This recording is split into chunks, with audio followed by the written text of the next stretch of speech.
Hello everyone, this is Akshay Upadhyay. Welcome back to my channel Science Madness and we are back with a new series. अब ये जो series है gravitational series है, gravitation का series start हो रहा है फॉर क्लास 9 लर्नर्स। अब हम लोग पढ़ने जा रहे हैं हिस्ट्री ऑफ ग्रेविटेशन। तो देखो, ग्रेविटेशन समझने से पहले उसका एक बैक हिस्ट्री पता होना चाहिए। अब ये जो आपके सामने खड़ा है, ये पर्सन का नाम क्या है पता है? यस, तो ही इज छोटू। छोटू हमारा एक्सप्लेनेटरी कैरेक्टर है। छोटू हमें एक्सप्लेन करता है फिजिक्स के बारे में, लेकिन आज छोटू खुद कंफ्यूज्ड है। Okay, Chhotu is confused. Chhotu को कंफ्यूजन है थोड़ा सा। छोटू को कंफ्यूजन ये है कि अर्थ कैसा है। उसके एक फ्रेंड ने कहा है कि जो अर्थ है वो ऐसा स्पेरिकल है। ओके, मतलब ऐसा स्पेरिकल शेप में है, और एक फ्रेंड ने कहा है कि वो ऐसे फ्लैट है। तो Chhotu is confused between this flat earth and the spherical earth. तो छोटू के एक फ्रेंड ने कहा कि देख छोटू, तू अभी फ्लोर पर खड़ा है। जैसे अभी तू फ्लोर पर खड़ा है तो एक फ्लैट सा सरफेस है जिस पे तू खड़ा है, जिसके वजह से तेरा जो भी फोर्स है वो नीचे लग रहा है। राइट है? तो एक सरफेस पे खड़ा है तो कोई प्रॉब्लम ही नहीं है। और अगर अगर अर्थ स्पेरिकल होता छोटू, तो छोटू यहां पे अगर तू होता, यहां पे होता, तो तू तो गिर जाता। तो छोटू को लग रहा है यस यार, ये तो सही है, मैं यहां पे खड़ा हूं और अगर मैं यहां पे होता तो मैं तो गिर जाता। तो ये एक्सप्लेनेशन जो उसके फ्रेंड ने दिया है, छोटू को अब लग रहा है कि वो फ्लैट अर्थ पर खड़ा है। क्या ऐसा कुछ होता है? और छोटू के जैसे बहुत लोग हैं जिनको सच में लगता है ये फ्लैट अर्थ होता है। तो इसे कैसे समझाया जाए कि ये अर्थ पर जो खड़ा है स्पेरिकल है?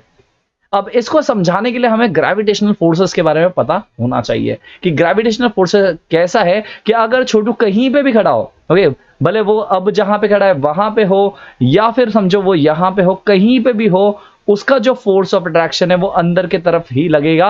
ये कैसे समझाए हम लोग छोटू को? तो इसका रीजन जो है वो आप सबको पता है, ग्रेविटेशनल फोर्सेस होते हैं। ग्रेविटेशनल फोर्सेस होते हैं।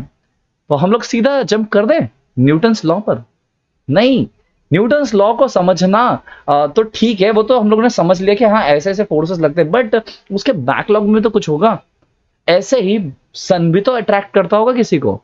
तो इसका मतलब क्या है कि अगर आपको न्यूटन्स लॉ पढ़ना तो आपको पहले प्लैनेटरी मोशंस पता होना चाहिए कि प्लैनेट्स का मोशन एक्चुअली में कैसा होता है। अगर आपको पता ही नहीं है कि प्लैनेट्स का एक्चुअली मोशन कैसा है, तो आप डायरेक्टली ग्रेविटेशन पे जंप नहीं करोगे, वो रट्टाफिकेशन हो जाता है। तो let's start with planetary motion first. तो सबसे पहले हम लोग बात करते हैं सबसे पहले मॉडल के बारे में। There were many of the scientist और एस्ट्रोनॉमर्स जो इस चीज पे काम कर रहे थे। न्यूटन बहुत बाद में आए। तो सबसे पहले पहले ना मॉडल्स दिए जा रहे थे। तो सबसे पहला मॉडल अगर आप देखो तो that model was called as geocentric model. This is called as geocentric model. यहां पे अगर आप अच्छे से देखो तो वहां पे लिखा है geocentric, geo as in your earth, centric model या फिर जियोसेंट्रिक थियरी। अब ये थियरी क्या कहती है? देखो, सबसे इंपॉर्टेंट चीज है कि अर्थ सेंटर पर है। Geo as in your earth is at centre, and उसके आसपास में डिफरेंट डिफरेंट डिफरेंट डिफरेंट जो प्लैनेट्स है या फिर सन है, कोई स्टार है, वो रिवॉल्व कर रहे हैं। So this theory was given by Claudius Ptolemy. इन्हें दिया था। इन्होंने क्या बोला कि ये जो जियोसेंट्रिक मॉडल है इसमें अर्थ सेंटर पर है, बाकी मून, अर्थ के साथ वीनस, सन, मार्स, जुपिटर, जो भी चीज है वो अर्थ के आसपास में घूम रही है। And this model was like this. अब ये थियरी को रॉन्ग प्रूव किया आने के बाद कोपरनिकस ने। He was a scientist, he was extremely good scientist. इन्होंने क्या कहा कि नहीं, ऐसा नहीं है, सन इज एट सेंटर। ये जो आपका सन यहां पे दिखाई दे रहा है, it is at centre, sun centre पर है, और उसके आसपास में different planets, even our earth is revolving. अब इस चीज को कहा किसने? कोपरनिकस ने। कोपरनिकस की थियरी को कहते हैं हीलियोसेंट्रिक मॉडल। इसे कहते हैं हीलियोसेंट्रिक, मतलब sun is at centre model. Heliocentric model आज भी हम लोग फॉलो करते हैं, राइट? जिसमें सन को हम लोग कंसीडर करते हैं at centre, sun is at centre, और उसके अराउंड डिफरेंट प्लैनेट्स रिवॉल्व कर रहा है। और यही थियरी आज तक यूज कर रहे हैं हम लोग अपने सोलर सिस्टम में, राइट है? अब इस चीज को कंसीडर करते हुए टाइको ब्राहे ने इसे सपोर्ट किया, and he was again a genius. Tycho Brahe का नाम इतना ज्यादा फेमस नहीं है, बट टाइको ब्राहे बहुत बड़ा रोल प्ले करते हैं आज के यूनिवर्सल लॉ ऑफ ग्रेविटेशन को प्रूव करने के लिए भी। आपको पता है, ही वाज अ जीनियस। इन्होंने नेकेड आई से जुपिटर को लोकेट कर लिया था। उन्होंने बता दिया कि यस, ये जुपिटर है, आइडेंटिफाई किया था उन्होंने। अब देखो, अगर आप रात में देखो ना तो सभी स्टार्स दिखते हैं, इवन जुपिटर भी एक स्टार की तरह दिखता है, उन्होंने आइडेंटिफाई किया था कि ये जुपिटर है। और कैसे? कोई एस्ट्रोनॉमिकल चीजों के साथ नहीं, नेकेड आई से। तो टाइको ब्राहे वाज अ जीनियस। इन्होंने अपने किंग को बोला कि मुझे एक ऑब्जर्वेटरी बना रही है। क्या बनानी है? ऑब्जर्वेटरी।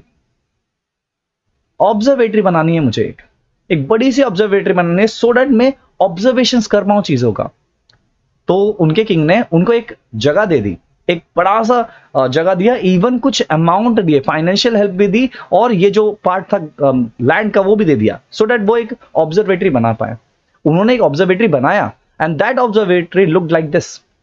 ऐसा ऑब्जर्वेटरी बनाया उन्होंने, और उन्होंने बहुत सारे ऑब्जर्वेशंस बनाने लग गए और उसके कुछ नोट्स बनाने लग गए। अब ये ऑब्जर्वेशन और ये जो नोट्स थे, इसी से बहुत सारे एस्ट्रोनॉमिकल प्लैनेटरी मोशन का ऑब्जर्वेशन हो चुका था। इनके एक असिस्टेंट थे, उनका नाम आज के टाइम में सबसे ज्यादा फेमस है, सबसे ज्यादा मतलब टाइको ब्राहे से भी ज्यादा। अब मैं ऐसा बोल दूं अगर टाइको ब्राहे से भी ज्यादा, तो थोड़ा लगेगा कि नहीं, टाइको ब्राहे ने इतनी सारी चीजें की तो कैसे? यस, उनका नाम था केपलर। केपलर इनके असिस्टेंट थे टाइको ब्राहे के। तो टाइको ब्राहे के डेथ होने के बाद केपलर ने वहां से वो नोट्स चुरा लिए and he kept those note, और उस नोट्स पर उन्होंने कुछ फॉर्मुलेशन करना स्टार्ट किया। And this formulation led to 3 different laws. 3 different laws. कौन से लॉज थे? Kepler's first law, second law and third law of planetary motion. तो केपलर ने अपने 3 डिफरेंट लॉज ऑफ मोशन दे दिए, और वो भी किसके? प्लानिटरी मोशन के। अब वही लॉज इतने ज्यादा इंपॉर्टेंट थे कि उन लॉज को देख के न्यूटन ने यूनिवर्सल लॉ ऑफ ग्रेविटेशन दे दिया। अब सर हम कब पढ़ेंगे केपलर्स लॉ और न्यूटन्स लॉ ऑफ ग्रेविटेशन?